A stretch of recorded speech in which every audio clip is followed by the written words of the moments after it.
आज की क्लास में हम ब्लेंडर के अंदर नेविगेशन सीखेंगे। उससे पहले कुछ चीज़ें आपको बताता चलूं कि अगर आप ब्लेंडर का नया वेरिएंट इंस्टॉल करते हैं, अपडेट करते हैं, तो एक इस तरह की विंडो आपके सामने आएगी जहां पर ये लैंग्वेज आप चेंज कर सकते हैं, इसके शॉर्टकट्स को आप तब्दील कर सकते हैं। उसके अलावा अगर आप लेफ्ट या राइट यूजर्स हैं तो वो भी आप यहाँ से चेंज कर सकते हैं। इसके अलावा अगर आप स्पेस बार के जरिए से प्ले करना चाहते हैं या स्पेस बार के जरिए से टूल्स एक्सेस करना चाहते हैं या सर्च करना चाहते हैं तो वो भी आप यहाँ से चेंज कर सकते हैं। इसके अलावा आप थीम वगैरह भी ब्लेंडर के तब्दील कर सकते हैं। इसमें सबसे अहम ये शॉर्टकट्स हैं। अगर आप ब्लेंडर के बाय डिफॉल्ट शॉर्टकट कीज को इस्तेमाल करना चाहते तो आप यहाँ से सेलेक्ट करके यूज कर सकते हैं। इसके अलावा अगर आप ब्लेंडर के पुराने वेरिएंट के शॉर्टकट कीज को यूज करना चाहते हैं तो वो भी कर सकते हैं। लेकिन अगर आप माया यूजर हैं या फिर किसी और 3D सॉफ्टवेयर को इस्तेमाल करते रहे हैं तो जो शॉर्टकट कीज इंडस्ट्री कंपैटिबल है उन शॉर्टकट कीज को भी आप यूज कर सकते हैं। तो मैं इसको बाय डिफॉल्ट रहने दूंगा और सेव न्यू सेटिंग कर दूंगा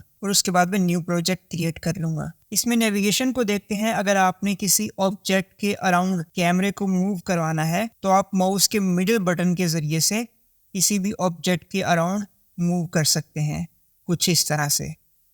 और अगर आप हैंड टूल के जरिए से मूव करना चाहते हैं व्यू पोर्ट के अंदर तो शिफ्ट प्रेस करके और मिडिल माउस बटन को प्रेस करके आप हैंड टूल के जरिए से फ्रीली व्यू पोर्ट के अंदर मूव कर सकते हैं।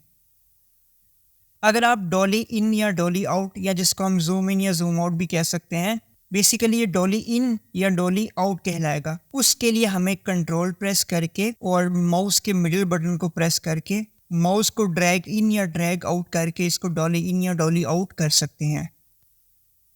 इसी तरह से अगर आप डिफरेंट व्यूज के ऊपर जंप करना चाहते हैं, मसलन लेफ्ट, राइट, टॉप, बॉटम, मुख्तलिफ एक्सिस में अगर आप डायरेक्टली मूव करना चाहते हैं तो उसके लिए आपको आल्ट प्रेस करके जिस डायरेक्शन में मूव करना चाहते हैं उस डायरेक्शन में माउस के मिडिल बटन को प्रेस करके मूव करेंगे तो ये आपको उसी डायरेक्शन में ले जाएगा।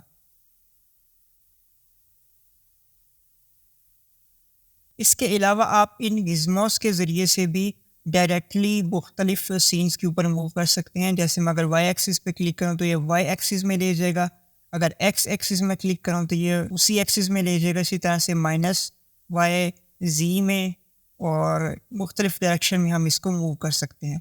इसके अलावा हैंड टूल अगर आप देखें तो वो यहाँ पर भी मौजूद है।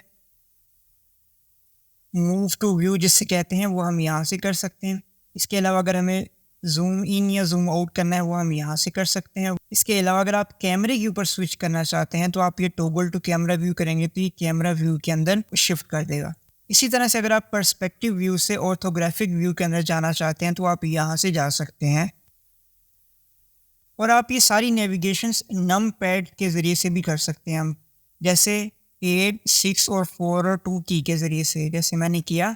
अब मैं कीबोर्ड से 4 को प्रेस कर रहा हूँ तो मैं इस ऑब्जेक्ट के अराउंड मूव कर सकता हूँ। अगर मैं 8 को प्रेस करूँ तो इसके अराउंड मूव कर सकता हूँ। इसी तरह से 6 को प्रेस करूँ या फिर 2 को प्रेस करूँ या फिर 8 या फिर 4। डायरेक्टली 1 प्रेस करूँ तो ये मुझे उसी तरह से एक्स एक्सिस में, वाई एक्सिस में, जी एक्सिस में ले जाएगा। अगर मैं 1 प्रेस करता हूँ तो ये देखें कुछ इस तरह से इसने माइनस वाई एक्सिस में इसने मूव कर दिया।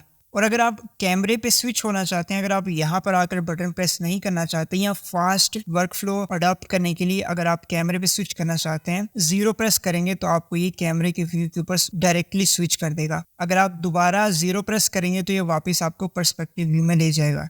इसी तरह से अगर आप मॉडलिंग कर रहे हैं या सीन क्रिएट कर रहे हैं या सीन की ब्लॉकिंग कर रहे हैं तो अगर आपने किसी स्पेसिफिक ऑब्जेक्ट के ऊपर फोकस करना है, उसके लिए मैं कोई ऑब्जेक्ट क्रिएट कर लेता हूँ। यहाँ पर मैंने एक और क्यूब क्रिएट कर ली, यहाँ पर मैं एक मंकी भी क्रिएट कर लेता हूँ और इसको मूव करने के लिए मैं जी प्रेस करके इसको किसी और जगह पर ले जाता हूँ। स्केल करने के लिए एस से मैं इसको स्केल कर दूंगा।